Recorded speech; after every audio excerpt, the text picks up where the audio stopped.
আধুনিক ভাৰতৰ অন্যতম স্ৰষ্টা, ভাৰতীয় ৰাজনীতিৰ এগৰাকী মহান মনীষী। সাহস আৰু প্ৰেৰণাৰ আদৰ্শ তেওঁ।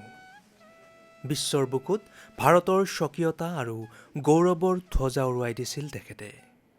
তেখেতেই হ'ল দেশৰ প্ৰাক্তন প্ৰধানমন্ত্ৰী ভাৰত ৰত্ন অটল বিহাৰী বাজপেয়ী। অটল বিহাৰী বাজপেয়ীৰ ত্যাগ, অৱদান আৰু আদৰ্শক সন্মান জনাই প্ৰতি বছৰে তেওঁৰ জন্মদিনটো সুশাসন দিৱস হিচাপে পালন কৰা হয়।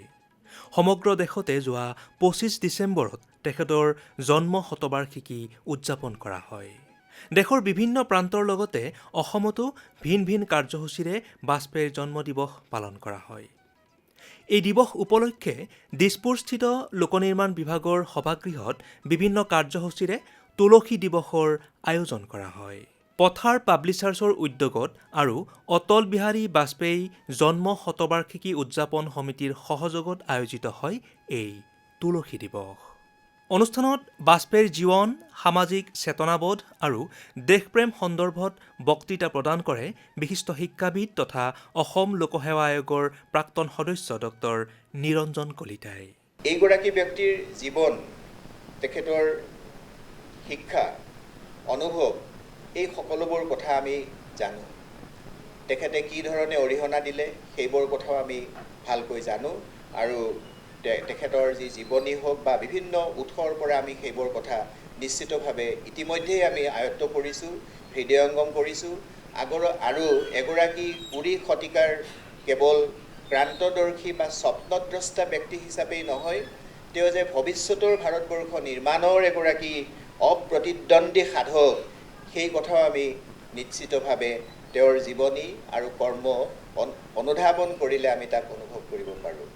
কিন্তু ৰাষ্ট্ৰীয় স্বয়ংসেৱক বা ৰাষ্ট্ৰীয় স্বয়ংসেৱক যিটো সংঘ, এই সংঘৰ মতাদৰ্শ যি একাত্মতাবাদ আৰু ৰাষ্ট্ৰ ভাৱনা, সকলোকে সামৰি ল'ব পৰা যি মহানুভৱতা, তাৰ ঔৰসত জন্মগ্ৰহণ কৰা হেতুকেই আৰু অতীজৰ ভাৰতবৰ্ষখনত তেওঁ এক বিৰল দৃষ্টিৰে তেওঁ অনুভৱ কৰিব পৰাৰ যি গুণ তেওঁ সৰুকালৰে পৰা আয়ত্ত কৰিছিল বাবেই যি ধৰণে তুনি চৰাইটো দেখাত সৰু কিন্তু লয় হলং গছত বাঁহ বুলি এষাৰ কথা আছে, সৰুকালৰে পৰাই সেইগৰাকী ব্যক্তিৰ ৰূপ বা স্বৰূপত আমি এই ধৰণৰ মহানুভৱতাৰ গুণবিলাক দেখা পাইছিলোঁ। তেওঁ নিজেই কৈ গৈছে যে মই অবিবাহিত, কিন্তু মই ব্ৰহ্মচাৰীও নহয়। এই যিটো তেওঁৰ স্বীকাৰোক্তি, এই স্বীকাৰোক্তিৰ মাজেদি এগৰাকী ব্যক্তি অবিবাহিত হৈও তেওঁৰ যিটো সাহসী তেওঁৰ স্বীকাৰ, তাৰ মাজতেই তেওঁ যে স্পষ্টবাদী এই কথাটো প্ৰমাণ হৈছে আৰু সেই সম্পৰ্কীয় ইতিহাস আমাৰ সন্মুখত ইতিমধ্যে ওলাই পৰিছে। ভাৰতবৰ্ষৰ প্ৰাচীন শৌৰ্য, ঐশ্বৰ্য, কি এনে মহানুভৱতা আছিল যাক আধাৰ কৰি আজিও ভাৰতবৰ্ষৰ ৰাষ্ট্ৰীয় জীৱন, ভাৱজীৱন, কেন্দ্ৰীভূত যি ঐক্য, চেতনাস্ৰোত, এইবিলাক আজিও আমাৰ মাজত অন্তৰ্লীন হৈ বৰ্তি আছে। সেই কথাটো আমি অনুভৱ কৰিব পাৰিলেহে এগৰাকী প্ৰকৃত সাধক ভাৰতীয় হিচাপে ভাৰতবৰ্ষৰ যিটো মৰ্ম, সেই মৰ্মটো আমি অনুভৱ কৰিব পাৰিম। ইয়াৰ পাছতেই আমন্ত্ৰিত বিশিষ্ট অতিথিসকলে বাজপেয়ীৰ প্ৰতিচ্ছবিৰ সন্মুখত বন্তি প্ৰজ্বলন কৰে।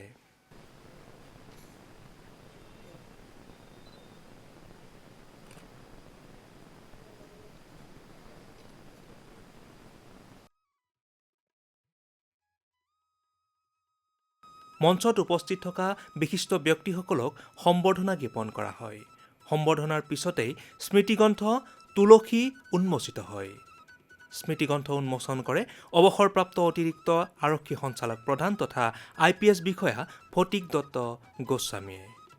ভাষণত তেওঁ কয়, অটল বিহাৰী বাজপেয়ীদেৱৰ জন্মবাৰ্ষিক উপলক্ষে আয়োজিত আজিৰ এই গুৰুত্বপূৰ্ণ বঁটা প্ৰদান সম্বৰ্ধনা আৰু স্মৃতিগ্ৰন্থ তুলসী উন্মোচনীৰ সভাতেই বাজপেয়ীদেৱৰ শ্ৰদ্ধাৰে স্মৰণ কৰিছোঁ।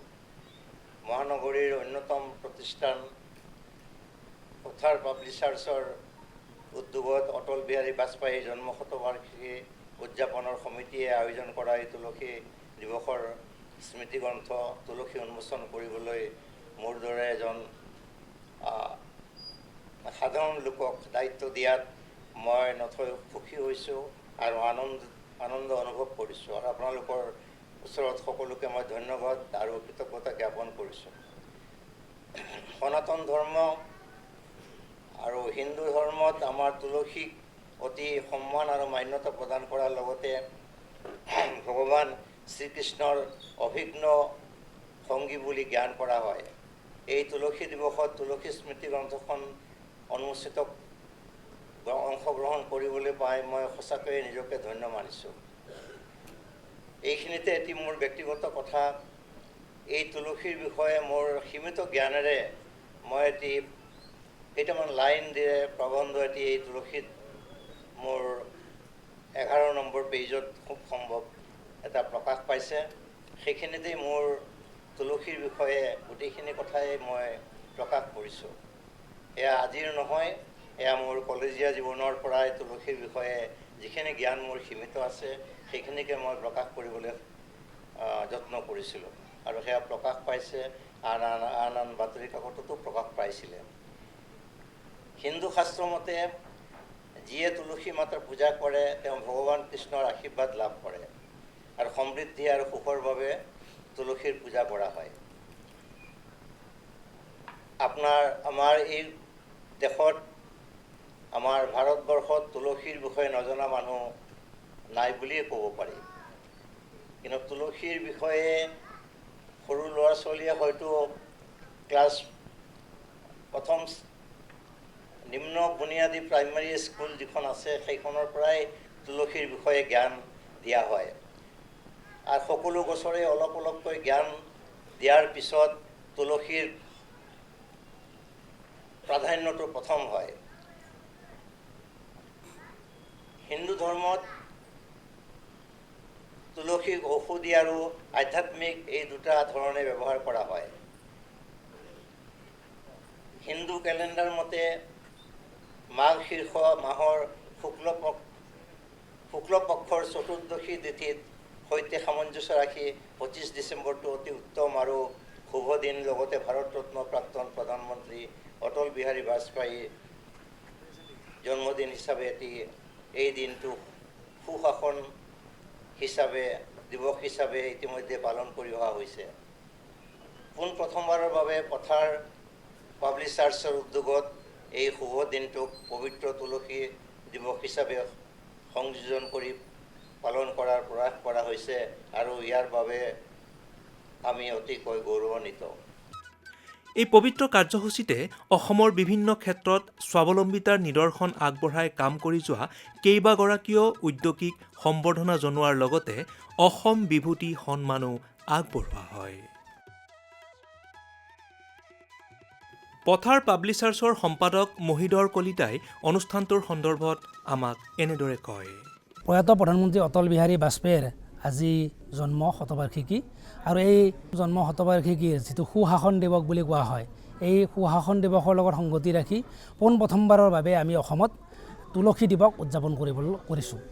আৰু সেই উপলক্ষে আজি ৰাতিপুৱাৰ ভাগৰ পৰা আমি অটল বিহাৰী বাজপেয়ীজীৰ প্ৰতীক সম্বলিত অংকন কৰাৰ কাৰণে চিত্ৰাংকন প্ৰতিযোগিতা চুটি ছবি মহোৎসৱ অনুষ্ঠিত হৈছিলে। তাৰ ফলাফলসমূহ ঘোষণা কৰা হৈছিল আৰু আজি আমাৰ মুকলি সভাত বঁটা বিতৰণি কৰা হৈছিল। তুলসী দিৱসৰ লগত সংগতি ৰাখি আমি অসমৰ বিভিন্ন অৰ্থনৈতিক বিভিন্ন ক্ষেত্ৰত অসমৰ সমাদৃত হোৱা 9 গৰাকী অসম সন্তানলৈকে আমি অসম বিভূতি সন্মান প্ৰদান কৰিছোঁ। লগতে সাংস্কৃতিক ক্ষেত্ৰৰ শিশু আৰু পুৰুষ লগ হৈ প্ৰায় 7জনক আমি সাংস্কৃতিক সন্মানো প্ৰদান কৰিছোঁ। গতিকে বাজপেয়ীৰ এই মহান প্ৰধানমন্ত্ৰীগৰাকীৰ জন্ম শতবাৰ্ষিকীক আজি সাৰ্থক কৰাৰ স্বাৰ্থত আজি আমি তুলসী দিৱস হিচাপে পালন কৰিছোঁ। আৰু তুলসী দিৱসটোৰ কথাটো হ'ল এনেকুৱা যে হিন্দু কেলেণ্ডাৰ মতে আজিৰ এই তাৰিখটোতে ব্ৰহ্মা আৰু তুলসীৰ মিলন হৈছিলে। গতিকে এটা শুভ দিন, এই শুভ দিনটোৰ সংগতি ৰাখি আমি তুলসী দিৱস পালন কৰিছোঁ। আৰু অসমৰ মাননীয় মুখ্যমন্ত্ৰীক আমি অনুৰোধ কৰিছোঁ আজিৰ এই অনুষ্ঠানটোৰ জৰিয়তে যে বাজপেয়ীজীৰ যিটো জন্মদিন, এই জন্মদিনটোক অনাগত সময়ত যাতে চৰকাৰীভাৱে তুলসী দিৱস হিচাপেও এটা স্বীকৃতি প্ৰদান কৰে। সাংস্কৃতিক মহাসভা অসমৰ সভাপতি পবিত্ৰ কুমাৰ শৰ্মায়ো তুলসী দিৱস উদযাপন সম্বন্ধে এনেদৰে কয়। তুলসী দৰ্শনে পুণ্যং স্পৰ্শনে পাপনাশনং ছায়া সৰ্বতীৰ্থানি তুলসীভ্যু নম নম। আজি পবিত্ৰ তুলসী দিনাখন জয় জয়তে মই মাতৃ তুলসীলৈ মই শত সহস্ৰ কোটি প্ৰণাম নিবেদন কৰিছোঁ। তুলসীৰ বৈজ্ঞানিক গুণাগুণ আৰু বিশ্লেষণ সম্বন্ধে সনাতন সংস্কৃতিত বোধহয় কাকো বুজাই ক'ব লগা কথা নাই। তুলসী কেৱল ঔষধ বুলি নহয়, কেৱল আধ্যাত্মিক কামত লাগে বুলিয়েই নহয়, তুলসীৰ যিটো গুণাগুণ, তুলসী সৰ্বগুণাকৰ বুলি ক'লেও ল'ব। তুলসীৰ যিটো গুণাগুণ মানে আমাৰ সকলো কামতে সকলো ব্যৱস্থাতে তুলসীৰ প্ৰয়োজন আমাৰ আছে। তুলসী নহ'লে সনাতন সংস্কৃতিৰ কোনো পূজা সেৱা যাগ যজ্ঞ আদি সম্পন্ন নহয়। তাৰ লগত সংগতি ৰাখি আজি ভাৰতৰ প্ৰয়াত প্ৰধানমন্ত্ৰী অটল বিহাৰী বাজপেয়ী ডাঙৰীয়াৰ আজি শতবৰ্ষ অতিক্ৰম কৰিলে। বাজপেয়ী ডাঙৰীয়া এনেকুৱা এগৰাকী মহান পুৰুষ আছিল, তেখেত কেৱল প্ৰধানমন্ত্ৰীয়ে নাছিল, এগৰাকী সুসাহিত্যিক আছিল, সুকবি আছিল, যাৰ কবিতাৰ ছন্দত হৃদয়ত মানুহৰ স্পন্দন উঠে। সেই বাজপেয়ী ডাঙৰীয়াৰ যে শতবৰ্ষীয় অনুষ্ঠান তুলসী দিৱসৰ লগত সংগতি ৰাখি সেই অনুষ্ঠান পথাৰ প্ৰকাশে আয়োজন কৰিছে।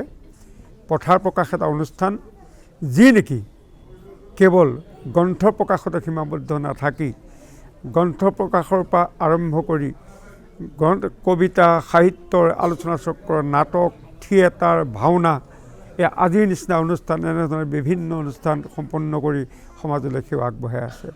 অনুষ্ঠানত বহু কেইগৰাকী গুণী জ্ঞানী ব্যক্তিৰ লগতে ৰাইজো উপস্থিত আছিল। অসম মাধ্যমিক শিক্ষা সঞ্চালকালয়ৰ কামৰূপ মহানগৰ জিলাৰ উপসঞ্চালক দীপিকা চৌধুৰীয়ে মনৰ ভাৱ ব্যক্ত কৰি আমাক এনেদৰে কয়। আজি 25 ডিচেম্বৰ আমাৰ আটাইৰে অতি শ্ৰদ্ধাৰ স্বৰ্গীয় অটল বিহাৰী বাজপেয়ীদেৱৰ জন্ম শতবাৰ্ষিকী অনুষ্ঠান ইয়াত উদযাপন কৰা হৈছে, তুলসী দিৱস। আৰু সেই জন্ম শতবাৰ্ষিকী অনুষ্ঠানৰ লগত সংগতি ৰাখি চুটি ছবি তাত প্ৰতিযোগিতা হৈছিলে আৰু আমাৰ এখন চুটি ছবি আহিছে আনটাইটেলড। সেই ছবিখনে সেই চুটি ছবি প্ৰতিযোগিতা শিতানত প্ৰথম পুৰস্কাৰ লাভ কৰিছে। তাৰ বাবে আমি আটাই খুব আনন্দিত আৰু আমি কৃতজ্ঞ। এই পথাৰ পাব্লিচাৰ্ছৰ সমূহ কাৰ্যকৰ্তা, বিষয়ববীয়া সকলোৰে ওচৰত আমি কৃতজ্ঞ যে আমাক এনেকুৱাকৈ সমজুৱাভাৱে এনেকৈ সম্বৰ্ধনা দি আৰু ভৱিষ্যতে ভাল ভাল কাম কৰাৰ কাৰণে আমাক অনুপ্ৰেৰণা যোগাইছে। পথাৰ পাব্লিচাৰ্ছৰ আমি তেওঁলোকক আন্তৰিক ধন্যবাদ যাচিছোঁ আৰু অনাগত দিনত তেওঁলোকে আৰু ভাল ভাল কাম কৰক। বহুতখিনি কাম তেওঁলোকে কৰি আছে, প্ৰতিবাৰে গ্ৰন্থমেলাত পাওঁ, তেওঁলোকক এইবাৰো নিশ্চয় পাম। গতিকে তেওঁলোকক আমাৰ ফালৰ পৰা শুভেচ্ছা জনাইছোঁ আৰু পুনৰবাৰ আমি ধন্যবাদ জ্ঞাপন কৰিছোঁ। অনুষ্ঠানত অসম প্ৰকাশন পৰিষদৰ সচিব প্ৰমোদ কলিতায়ো নিজৰ ভাষণ আগবঢ়ায়। চৰকাৰে বাজপেয়ীৰ প্ৰতি কৃতজ্ঞতা আৰু ধন্যবাদ জনোৱাৰ কাৰণে এই দিনটোত সুশাসন দিৱস হিচাপে পালন কৰিছে। আচলতে বাজপেয়ী যি ব্যক্তিত্ব, এয়া লাৰ্জাৰ দেন লাইফ এই ধৰণৰ কথা, আৰু এই কথাটো জনসাধাৰণৰ মাজলৈকে বিয়পাই দিয়াৰ ক্ষেত্ৰত যি প্ৰচেষ্টা, আমি যিসকলে বাজপেয়ীৰ অৱদান ভালকৈ জানো তেওঁলোকৰ সকলোৰে এক দায়িত্ব। চৰকাৰৰ ফালৰ পৰা সুশাসন দিৱস পালন কৰা হৈছে, কিন্তু এই ধৰণৰ এটা নেৰেটিভ এতিয়াও নিৰ্মাণ হোৱাগৈ নাই যে এইগৰাকী যুগদ্ৰষ্টা ব্যক্তি যিয়ে আধুনিক ভাৰতবৰ্ষ গোটেই মানুহখিনিৰ জীৱন ধাৰণৰ প্ৰক্ৰিয়া সলনি কৰি দিছিল। বাজপেয়ীয়ে ভাবিছিল যে গাঁৱৰ মাজে মাজে ৰাস্তা হ'ব লাগে। আগতেও পথ আছিল, কিন্তু সেই পথবিলাক পকী হ'ব লাগে। এগৰাকীয়ে প্ৰধানমন্ত্ৰীয়ে ভাবিলে আৰু ভবাৰ লগে লগেই আজি ভাৰতবৰ্ষৰ সমূহ ৰাস্তা পকী হৈ গৈছে, গাঁৱৰ ৰাস্তাবোৰ।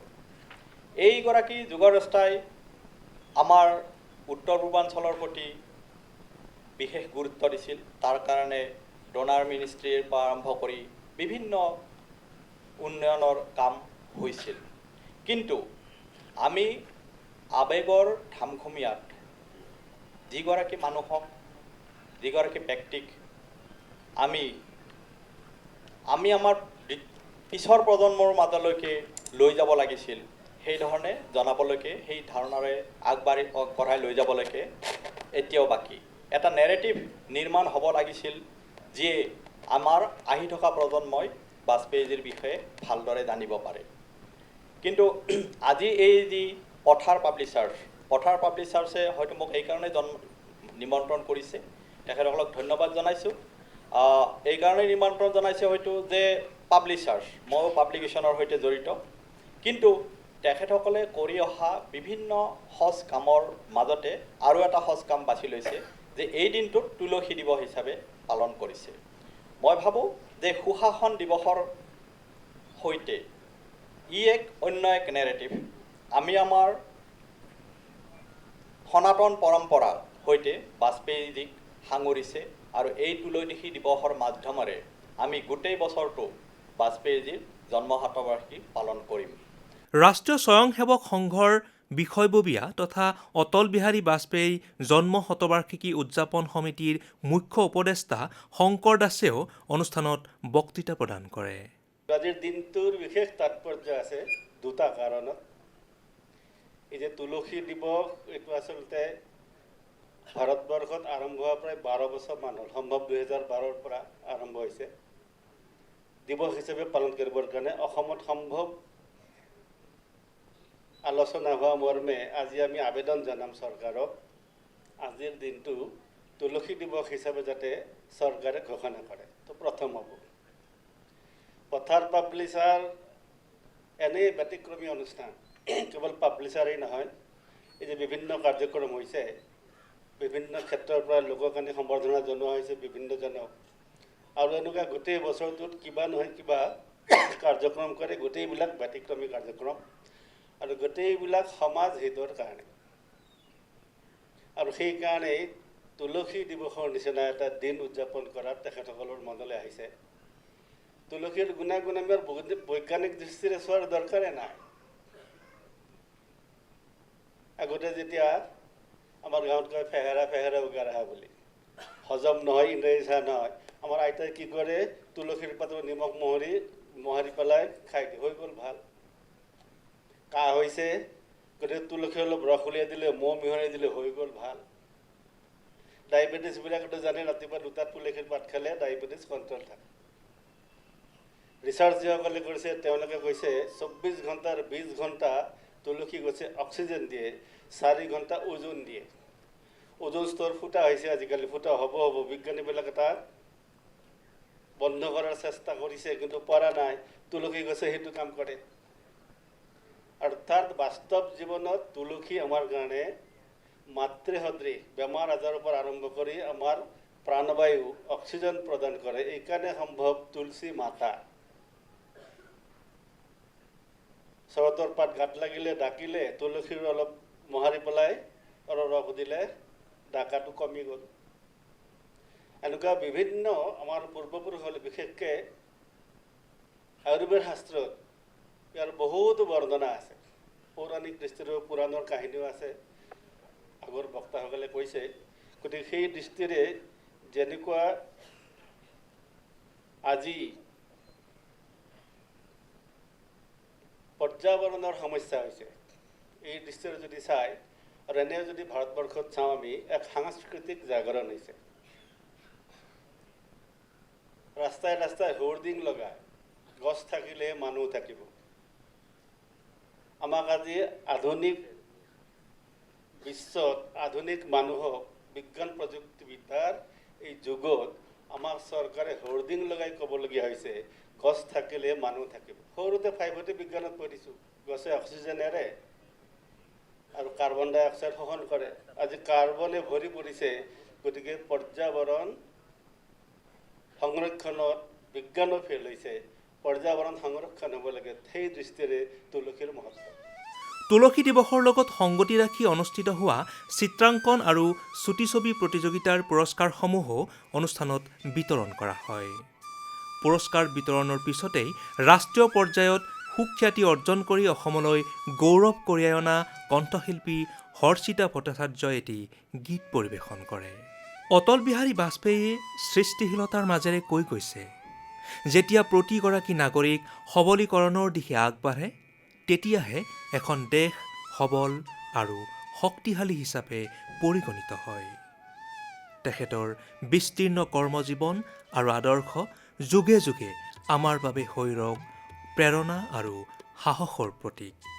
তেখেতলৈ জ্ঞাপন কৰিছোঁ আমাৰ গভীৰ শ্ৰদ্ধাঞ্জলি।